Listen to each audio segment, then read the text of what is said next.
Buenas noches, mi nombre es Danilo Cruzfoma, soy estudiante de medicina de la Universidad Nacional Federico Villarreal. Soy miembro de la Sociedad Científica de Estudiantes de Medicina Villarrealinos, o SEMVI, y el día de hoy les voy a hablar acerca de la insuficiencia renal aguda.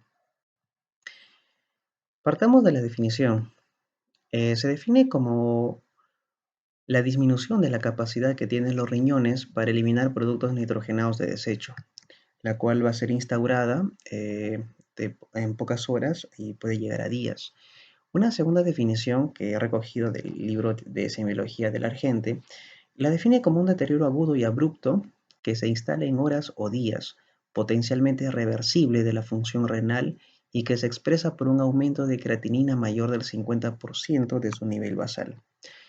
En cuanto a la epidemiología, en el cuadro de la derecha vamos a ver un estudio el cual ha sido realizado en Latinoamérica en 10.670 casos, el cual vemos que está más de un 42% que le corresponden pues a los enfermos en estado crítico, seguido de infecciones específicas y de enfermedades cardíacas. En el cuadro de la izquierda vamos a ver la IRA adquirida en la comunidad, la cual el 70% corresponden a causas prerrenales, seguida de 17% de causas obstructivas. También están las causas renales, que representan del 1 al 2%. La IRA complica más del 5% de todos los ingresos hospitalarios y constituye la tercera parte de los pacientes que están en unidades de cuidados críticos. La mortalidad también es muy variable, va a oscilar entre un 15% para aquellos que han adquirido la enfermedad en la comunidad y va a ir a más del 50% aquellos pacientes que están en UCI. De esta enfermedad eh, hay un grupo que se va a mantener en diálisis, que va a ir de un 10 al 20%, y de ellos un porcentaje se va a restablecer y el otro porcentaje va a ir a la enfermedad renal crónica. En cuanto a la etiología, vamos a ver tres grandes grupos: la etiología prerrenal, la del tipo renal o también conocida como intrínseca, y del tipo postrenal. En cuanto al tipo prerrenal, básicamente es del tipo hipovolémica. Puede ser por una disminución del gasto cardíaco, por una disminución del volumen circulante eficaz, dado por una insuficiencia cardíaca congestiva, una insuficiencia hepática, un taponamiento cardíaco, etcétera, lo cual va a originar una disminución del flujo sanguíneo. Puede ser por una deficiencia en la autorregulación renal. Las causas intrínsecas puede ser a nivel de glomérulo, por una glomerulonefritis aguda, puede ser a nivel de túbulo, a nivel de intersticio, ya sea dada por una isquemia o por una septicemia o por una infección, y por nefrotoxinas. Nefrotoxinas, ya sea exógenas o endógenas. Exógenas, como en el caso de contrastes iodados, aminoglucósidos, anfotericina B. En el caso de endógenas, en el caso, por ejemplo, de hemólisis o una rhabdomiólisis, la cual es una destrucción muscular. Un ejemplo típico es por aplastamiento. Puede ser por mielomas, por cristales intratubulares. Del tipo vascular, por vasculitis, por hipertensión maligna, puede ser por púrpura trombocitopénica, puede ser por síndrome hemolítico urémico. En cuanto a la etiología postrenal, es fundamentalmente del tipo obstructiva. Recordemos que tenemos dos riñones, el riñón derecho, el riñón izquierdo. Y también recordemos que el riñón es un órgano noble, el cual te va a dar síntomas a partir de una disminución de la tasa de filtrado menor al 25%. Esto quiere decir que va a haber una insuficiencia renal aguda en el caso de que ambos riñones o estén obstruidos. Es difícil que haya IRA si es unilateral. Si ya es unilateral, debe haber alguna patología de fondo o debe haber un antecedente de resección de este órgano. En cuanto a la fisiopatología, vamos a ver en primer lugar la prerrenal. Acá les he traído unos gráficos. En el gráfico A vamos a ver una presión de perfusión normal. Vamos a ver la arteriola aferente, la arteriola eferente, vamos a ver los óvulos glomerulares y vamos a ver en la flechita de negro el túbulo. En el gráfico B vamos a ver una injuria en la cual se va a incrementar las prostaglandinas, lo cual va a dilatar la arteriola aferente y va a incrementar las angiotensinas 2 en la arteriola eferente, causando pues una disminución de luz de esta arteriola. Esto, bueno, aún acá va a haber una conservación de este flujo. En el cambio, vamos a ver en el gráfico C, en presencia de lo que es un antiinflamatorio no esteroideo, va a hacer que disminuya las prostaglandinas vasodilatadoras, disminuyendo la luz. Al mismo tiempo va a haber un incremento de la angiotensina 2, disminuyendo en la arteriola eferente.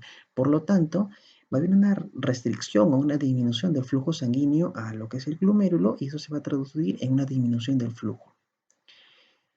En el gráfico D vamos a ver una disminución de la presión de perfusión en presencia de un inhibidor de la ECA, lo cual va a causar un incremento mínimo de las prostaglandinas vasodilatadoras en la arteriola aferente y una disminución de la angiotensina 2 en la arteriola eferente. Y esto también se va a traducir en una disminución del flujo. En cuanto a la fisiopatología de causa renal, vamos a ver a diferentes niveles. Vamos a ver a nivel de vasos finos, ya sea por una glomerulonefritis, por una vasculitis o a nivel de vasos grandes, en el cual podemos encontrar émbolos en arteria renal, podemos encontrar disección, vasculitis, trombosis de la vena renal, síndrome compartimental. Puede ser a nivel de túbulo o puede ser intratubular. Si es a nivel de túbulo, vamos a ver necrosis tubular tóxica, ya sea del tipo endógena o exógena. Endógena puede ser causada por una rhabdomiólisis, por una hemólisis endógena, por medios de contraste yodado, por algunos antibióticos como la gentamicina, o puede ser el tipo isquémico o también por septicemia. En el caso de intratubular, puede ser por causa endógena o por causa exógena. Si es por causa endógena, puede ser por proteínas de mieloma, por ácido úrico, por restos celulares. Del tipo exógeno, puede ser por aciclovir, por metotrexate. También puede ser a nivel de intersticio, ya sea por sustancias alérgicas, por infección, infiltración, en el caso de un linfoma, de causas inflamatorias, etc. El tipo posrenal, como ya les he mencionado, por lo general es del tipo obstructivo. Pero no es el único caso, ¿no? Podemos ver acá, por ejemplo, en el gráfico, que pueden ser por causa de cálculos, coágulos sanguíneos, puede ser por compresión externa, por tumor, por fibrosis, puede ser por una hiperplasia, por una hipertrofia prostática, puede ser por estenosis también de alguno de los uréteres. La estenosis de los uréteres, por ejemplo, vamos a ver en este gráfico que va a causar una dilatación de lo que es el uréter y también una dilatación de la pelvis, lo cual en una radiografía podemos verlo, ¿no? En forma de hidronefrosis. En cuanto al cuadro clínico, puede presentarse como una oligoanuria, la cual se define por una cantidad menor de 500 mililitros de orina en 24 horas. Puede ser una anuria menor a 100 en 24 horas o también puede haber formas no oligoanúricas. Podemos encontrar retención nitrogenada, la cual se define por un aumento de creatinina sérica de 0.5 a 1.5 miligramos por decilitros en 24 horas, por un aumento de urea de 20 a 40 miligramos por decilitros en 24 horas. Pero donde la urea nos va a traer un cuadro clínico es cuando aumenta su valor a mayor a 200, ocasionando lo que es pleuritis, pericarditis, irritabilidad neurológica con temblores, obnubilación y coma. Puede ser en el cuadro clínico también una acidosis metabólica, en el cual vamos a observar respiración de Kussmaul, la cual se caracteriza por respiraciones profundas y rápidas. Podemos encontrar hiperpotasemia, hipocalcemia y anemia. La anemia más que todo es propio de la enfermedad renal crónica, pero podemos observarla a partir de la primera semana de iniciada la insuficiencia renal aguda. Bueno, vamos a ver ahora la clínica dependiendo de los niveles ya mencionados. En el tipo prerrenal vamos a ver una disminución aguda en la diuresis. Esto quiere decir que si no está llegando eh, el flujo de sangre al riñón por alguna causa, entonces el riñón no va a producir orina en gran cantidad, pero la función del riñón es la de eliminar desechos. Entonces vamos a tener nosotros orina concentrada, ya que el riñón está bien, no está dañado todavía el endotelio del riñón. Vamos a encontrar elevación del nitrógeno ureico en sangre en relación con la creatinina sérica y vamos a ver signos de deshidratación. Acá en el gráfico podemos ver algunos signos de deshidratación como el signo del pliegue, el cual consiste en estirar la piel y si la piel regresa muy lentamente es el signo de pliegue positivo. Vamos a observar la boca, las mucosas secas, vamos a ver, observar lo que es el llanto sin lágrimas, y el paciente también va a estar bastante sediento. En el caso de que la deshidratación sea muy severa, incluso vamos a ver signos de hipotensión ortostática. En el caso de una insuficiencia intrínseca, vamos a ver signos y síntomas de sobrehidratación. El riñón no puede cumplir su función, por lo tanto vamos a tender a acumular líquidos. Vamos a encontrar edema periférico con signo de fovea. ¿Cómo podemos hacer este signo para observarlo? Vamos a buscar las partes sólidas del cuerpo y vamos a poner el dedo. Vamos a presionar hasta que el dedo deje huella. Al retirar el dedo, tiene que quedar la huella del dedo y tiene que desaparecer muy lentamente. Y de ahí, con la velocidad con que desaparezca, lo clasificaremos en una, dos o tres cruces, respectivamente. Vamos a observar edema corneano, vamos a ver sobrecarga cardíaca con todos los signos típicos de la sobrecarga, como son los estertores, los crepitantes. Vamos a observar ingurgitación yugular, hipertensión arterial, hepatomegalia, ortopnea, disnea y vamos a observar también lo que es ascitis.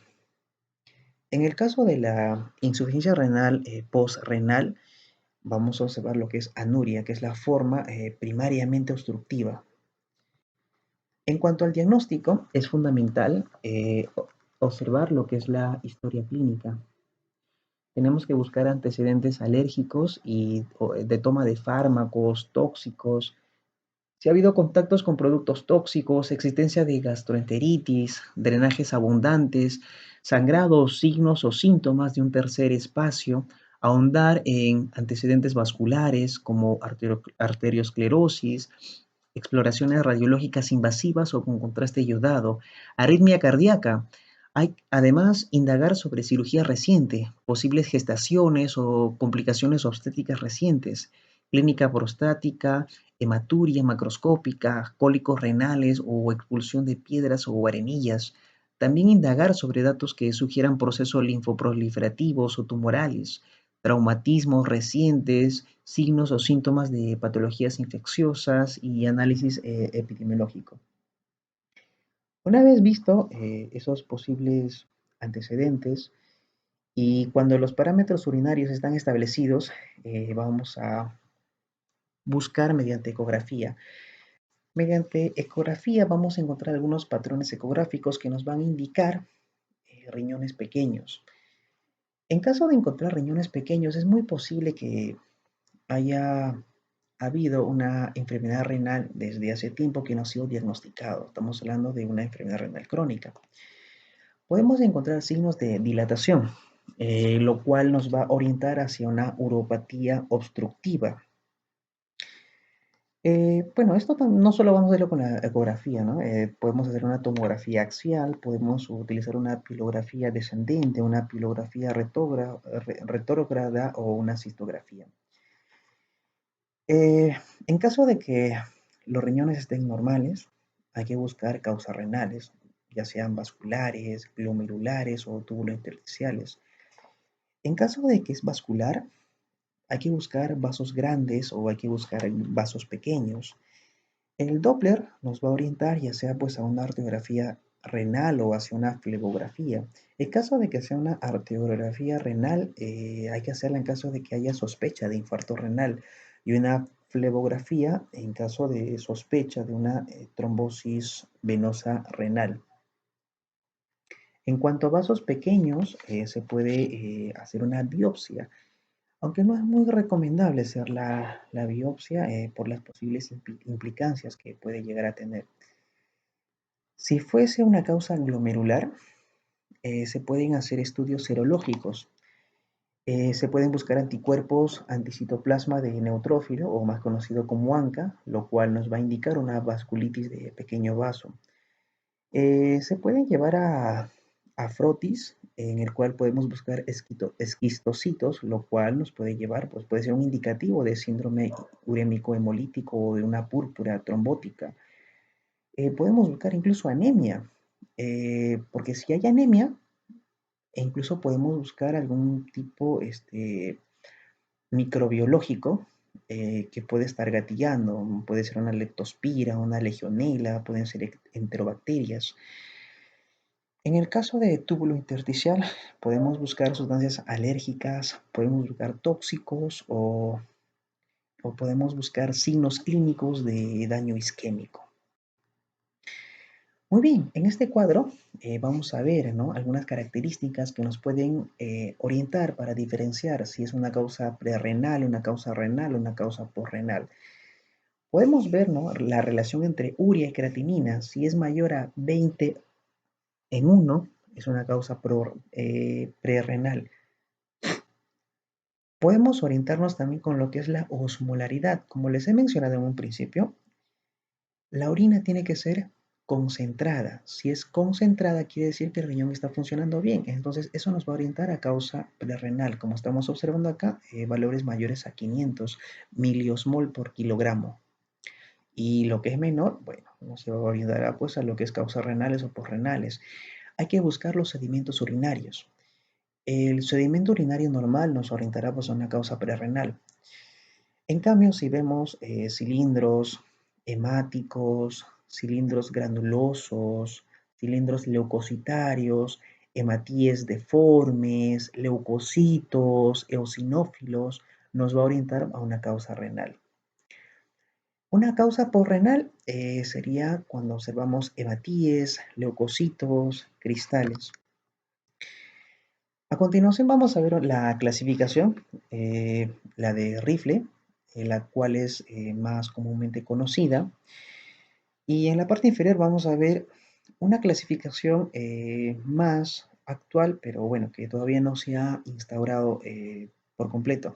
Por lo tanto, vamos a hablar acerca de la categoría Rifle, ¿no? Viene, R, significa riesgo.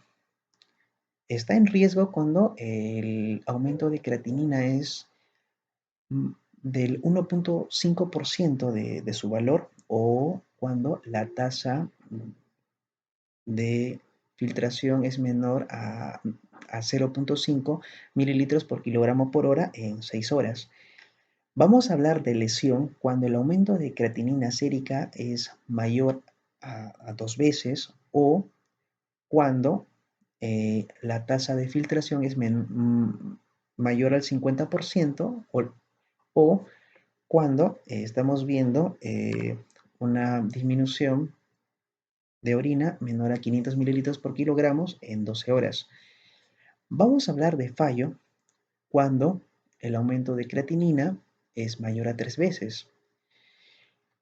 Cuando hay una disminución del filtrado mayor a 75%, o cuando hay una disminución de orina menor a 300 mililitros por kilogramo por hora en 24 horas, o cuando llegamos pues a la anuria. En caso de o sea, vamos a ver una pérdida prolongada cuando hay una pérdida de la función renal mayor a 4 semanas. Y si es mayor a 3 meses, vamos a llegar a lo que es END, o sea, una pérdida irreversible de la función renal, ¿no? Lo cual nos va a llevar a la enfermedad renal crónica.